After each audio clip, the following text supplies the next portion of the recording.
Hello. So it's Tuesday morning, and I was just thinking to share with you a little bit about last night. What we did last night is we had our Monday evening meditation group, and it just becomes so much more than that. It's really an awareness group, a consciousness group, an awakening group, and what we talked about last night is one of the things that we do that keep us from being truly present. And it's hard to, I don't know if for you guys, but for me sometimes it's hard to see that I'm making up story to explain things in life. My mind wants to understand everything. My mind wants to know everything, and it doesn't, and actually, it's very limited in its knowledge. I mean, even the brightest of minds are still just bright minds. They're not connected to source in a sense. So when something happens in my life and I say, literally that I don't know what that's about, that I just look at and I surrender. I say, oh, gee, I'm not sure why this is happening. Um, I'm turning it over. I'm saying to infinite intelligence or the quantum field or God as I understand Him that I'm a yes for what's happening. And but if something happens in my life and I make up meaning right away. Oh, this must mean this, or this. She didn't call because of that, or he didn't come over because of whatever reason I make up. It's my ego. My ego desperately wants to be in control, and so if we can recognize these behaviors, um, the behavior of making up story, we can be free of it. And I think that so many of us want to be free. Do you want to be free? Yes, of course you do. Of course I do. So consciousness is being aware of what's happening inside of me, and if my mind is kind of like a wild horse running free that says it just is making shit up all the time, it just then then I'm not free. I'm trapped by my mind's interpretation of everything. And my interpretations are based on my limited beliefs about myself, my limited beliefs about the world. And so, and my beliefs are limited because they're based on my story of my past. And I'm often stuck in my story of the past. So there's the deal. We're making shit up about what's happening in the moment based on our experiences from the past. And lots of times our experiences in the past are based in fear, anger, resentment, self-pity, poor me, I'm not good enough, the world doesn't treat me right, all of those old beliefs. And so that screen is how we see the world, through that screen. So if we can be aware, if you can be aware, if I can be aware that we are not really seeing what's happening, that we're seeing it through the screen of our beliefs, the screen of our conditioned beliefs, then we can kind of watch that. And it's interesting. We can't actually make the mind stop doing this. But if we become aware and we bring our consciousness to it, oh, look at that. I'm making up a story. Sometimes I can wake up in the morning. Maybe some of you will relate to this, and almost immediately my mind has gone to lack or fear.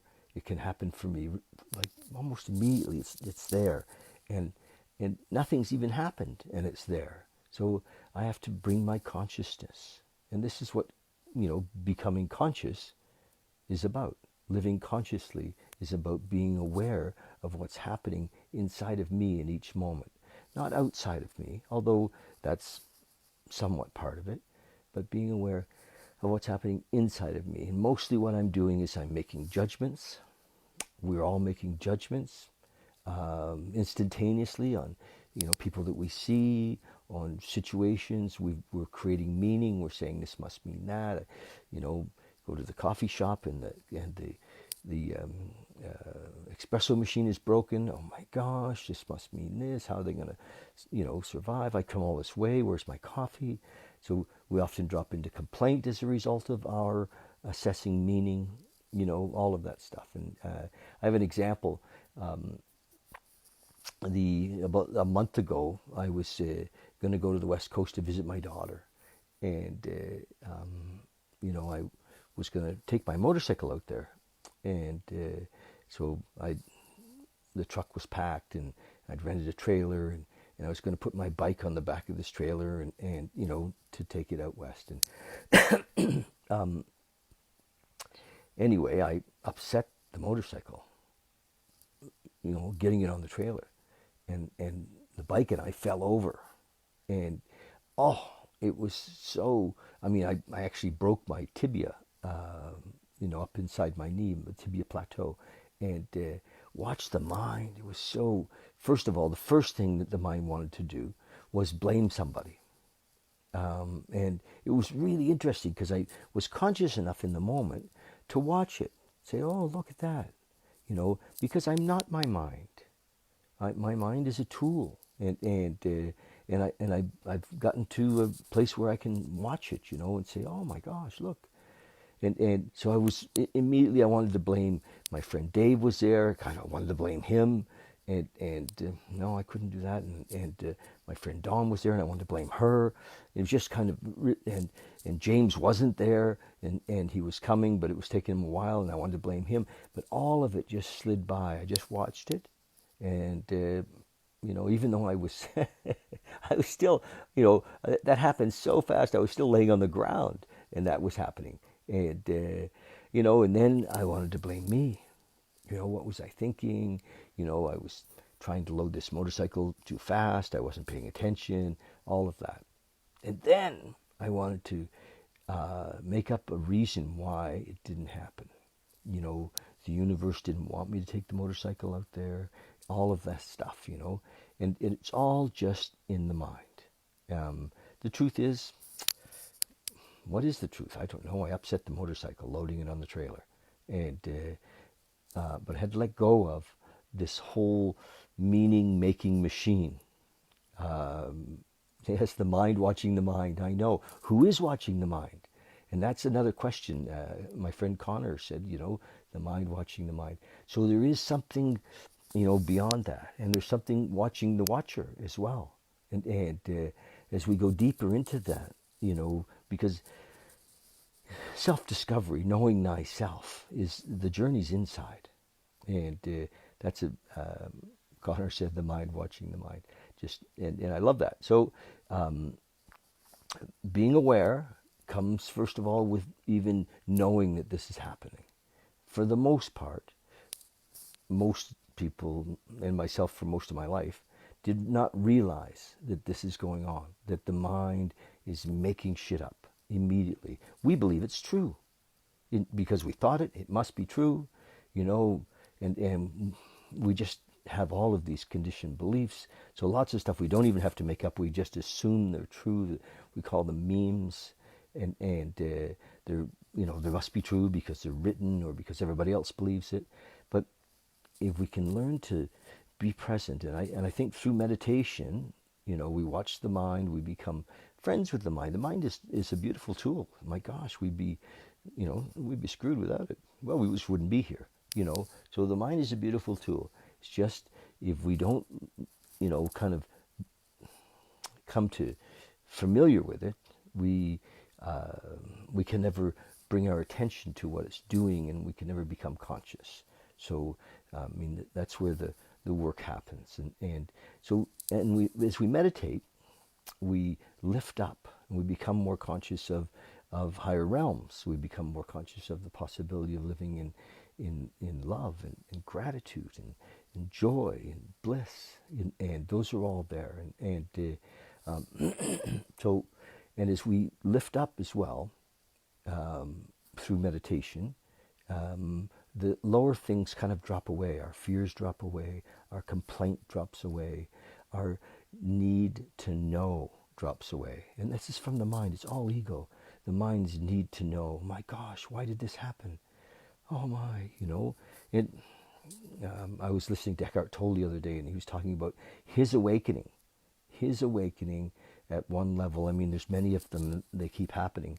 But he was on the train, and he heard this woman talking to herself, and she was having this whole conversation with somebody who wasn't there. That they had cheated her, and they knew better, and all that, and this whole dialogue. And then a little later, he was in the bathroom, and he looked in the mirror, and he said, "Boy, I hope I don't become like that." And then he realized that he was already there. Here he was talking, who was he talking to? And so we do that. We're in our heads having conversations. Why did this happen? I need to know. And just become aware of that. This is all I'm suggesting today. Become aware of the conversation, the inner dialogue that's happening in your mind. And there's a level of freedom that comes when you see it. And then you start to see that there's the themes that are there. The theme of I'm not good enough, or the theme of, maybe nobody likes me, or I'm never going to be in a relationship, or whatever. There's just themes of, I'm not smart enough, and I guess you can have other themes too, which, that I am amazing, and I think many of us have tried to reprogram our minds, right? And our attempt has been to reprogram from this kind of negative theme to a more positive theme. And I don't know that that's so possible. I mean, yes, in a way it is, but if we can be uplifted through meditation, the other things can drop away. When we be with them, we see them, we accept them, we are aware of them, and then they change on their own. It's like, we are lifted up like a cork in the ocean, and we come to the top. Because of I'll call it a spiritual connection, as opposed to therapy or affirmations or reframing our beliefs to make new beliefs or new dogma. So just watch the mind.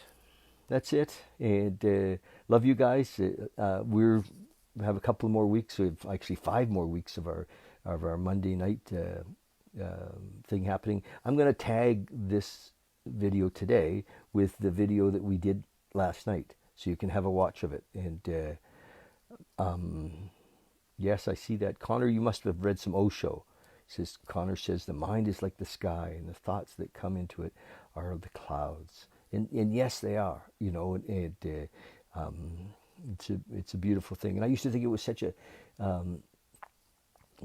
Osho talked about the gap between the clouds, that we're kind of looking for the gap, and I used to think, my gosh, that seems so difficult, and and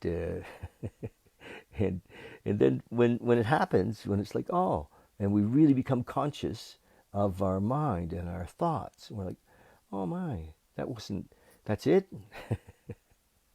Anyway, so awakening is possible, and but I also had a teacher, Paul Lowe, years ago, and he says you can't find it by looking for it, but you won't find it if you don't look for it. So make it your life's journey. Really, make it your life's journey, and to awaken. And I think through meditation, through lifelong learning, and if you're interested in through spending time with people who also have made it their life's journey to awaken. Be careful where you spend your time, and those things are important. We're affected by our surrounding, and so meditation, lifelong learning, and I believe another thing that actually helps us to awaken is service to others. So caring about and spending time with people who are interested in what you have. So giving back, and no matter where you are in the kind of in the scheme of things, there's always somebody that you can share with your consciousness, your awareness, your the gifts that have been given to you. There's always somebody that is coming behind you. So you turn around and help them, reach in and pull them, shine the light where they need to see, gently and lovingly and compassionately.